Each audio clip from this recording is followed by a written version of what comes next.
नमस्कार विद्यार्थी मित्रांनो, मी प्राध्यापक मिलिंद गायकवाड, यश अकॅडमी कराड या यूट्यूब चॅनलमध्ये आपलं मनपूर्वक स्वागत। काही विद्यार्थ्यांनी कमेंटमध्ये मायनॉरिटी जे अल्पसंख्याक कॉलेजेस असणारे आहेत यांच्या बाबतीमध्ये नेमकं त्याचा अर्थ काय आहे, कोण अप्लाय करू शकतं किंवा कोण नाही, या अनुषंगाने थोडक्यात आम्हाला जर मार्गदर्शन केलं तर बरं होईल। असं ज्यावेळी वाचलं त्यावेळेस माझ्या लक्षात आलं की यावर एक छोटेखानी व्हिडिओ काढायला काय हरकत नाही आणि त्या पद्धतीचा आज आपण व्हिडिओ माहितीच्या स्वरूपामध्ये आपल्यासमोर किंवा आपल्यासाठी काढत आहे।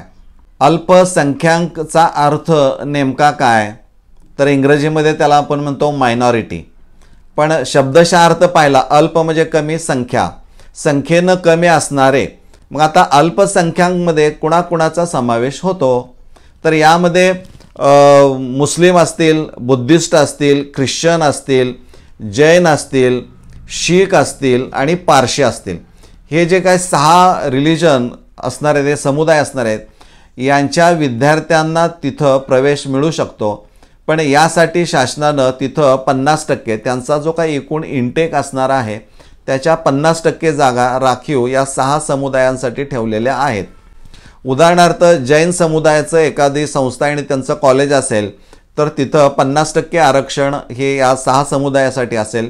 प्राधान्यानं जैन कम्युनिटीच्या समुदायाच्या विद्यार्थ्यांना प्रवेश दिला जाईल आणि नंतर मग इतर समुदायांना प्रवेश दिला जातो साधारणपणे। म्हणजे ही या पद्धतीनं या 50% जागा भरल्या जातात। आता प्रश्न असा आहे की राहिलेल्या 50% जागांचं काय, तर तिथं मायनॉरिटीसाठी आरक्षण हा प्रकार लागू नाही, तिथं आरक्षण लागू नाही, हे आपण सगळ्यांनी लक्षात ठेवणं गरजेचं आहे। म्हणजे 50% जे राहिलेले आहेत त्या जनरल जागा असणार आहेत, 50% जनरल कॅटेगरी। आपण आता जनरल म्हणजे कोण असणार आहेत, तर त्यात सगळेच आले, जे काही प्रवर्ग म्हणजे ओपन आले, SC ST NT OBC SBC EWS ACBC, हे जे सगळे जे असणार आहेत ते सगळे त्या 50% मध्ये अर्ज करू शकतात।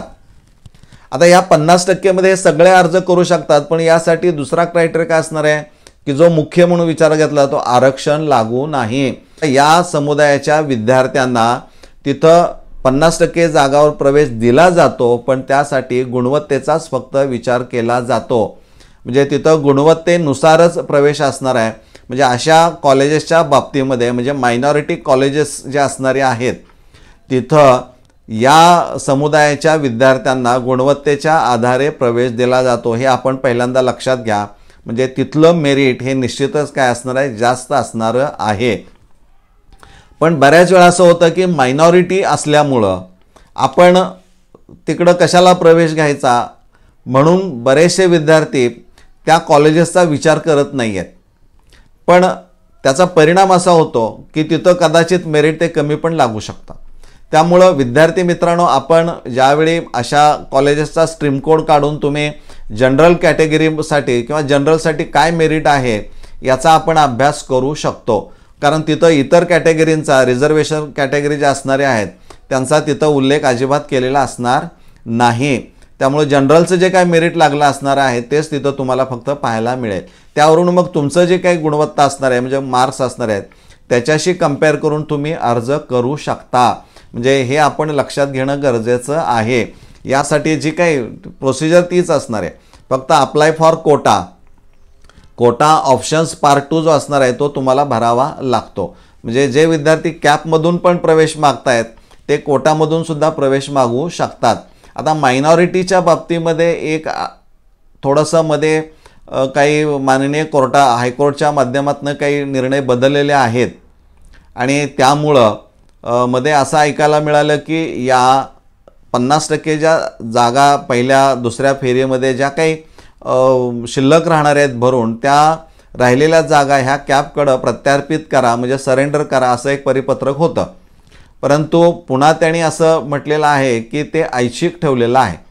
म्हणजे अल्पसंख्याक कॉलेजेसमध्ये ज्या काही जागा रिक्त राहणाऱ्या आहेत त्या द्यायच्या की नाही, म्हणजे कॅपला द्यायच्या की नाही हे ऐच्छिक असल्यामुळं थोडंसं तिथं त्या कॉलेजमध्ये जाऊनच तुम्ही चौकशी करायची आहे की नेमकी परिस्थिती काय आहे, हे एकदा पाहिल्यानंतर त्यांच्याशी चर्चा केल्यानंतरच तुम्ही अर्ज करू शकता।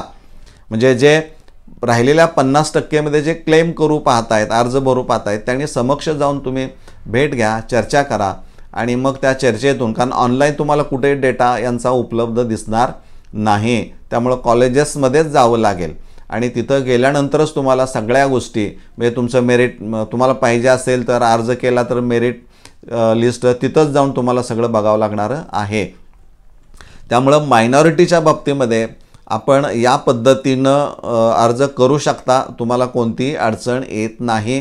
फक्त आरक्षण लागू नाही, गुणवत्तेच्या आधारेच फक्त प्रवेश असणारे आहेत आणि सगळ्यात महत्त्वाचं असेल की त्या कॉलेजमध्ये जाऊनच सगळ्या डिटेल्स आपण कलेक्ट करणं किंवा माहिती घेणं हेच महत्त्वाचं असणारं आहे आणि हे एकदा माहिती घेतल्यानंतरच तुम्ही अप्लाय करू शकता. मला वाटतं आपणाला या अनुषंगानं निश्चित जे काय अल्पसंख्याकांच्या बाबतीमध्ये असणार आहे ते निश्चित तुम्हाला समजलेलं असणार आहे. धन्यवाद.